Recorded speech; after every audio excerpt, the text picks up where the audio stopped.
જે દુર્ઘટના બની છે એ અતિશય કમનસીબ ઘટના છે. અનેક લોકોએ પોતાના આત્મીયજનો સ્વજનો ગુમાવ્યા છે. એના પ્રત્યે મારી દિલસોજી પાઠવું છું. અને આવી દુર્ઘટના ફરીથી ન બને એના માટે સરકાર સતર્ક થઈ છે. સતર્ક થઈને એક ઉચ્ચ કક્ષાની સીટની રચના પણ કરી દીધી છે.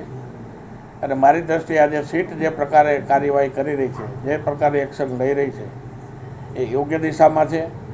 અને આવતા દિવસોમાં જે કોઈ એમાં આવશે એને સરકાર પણ છોડશે નહીં એવા મક્કમ નિર્ધાર સાથે આ સીટની રચના થઈ છે ને સીટ એ રીતે કામ કરી રહી છે. આવતા દિવસોમાં આના કારણે માત્ર રાજકોટના એક બનાવના કારણે સમગ્ર રાજ્યની અંદર આવી જે પ્રકારની જ્યાં અસુવિધાઓ કે ઉપલબ્ધિઓ નહોતી એની પણ તપાસ થઈ રહી છે.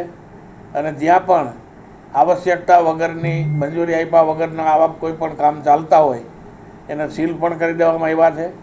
અને અનેક જગ્યાએ ફાયર એનઓસી અને બાકીના સાધનોની જે વ્યવસ્થા નથી એમને પણ નોટિસો આપીને કાર્યવાહી શરૂ થઈ ગઈ છે.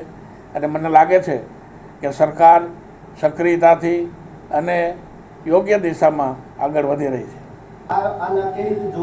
કોઈ પણ જગ્યાએ મારી ગેરરીતિમાં કોઈ જગ્યાએ નામ આવશે તો ગોવિંદ પટેલ જદી નહીં હોય.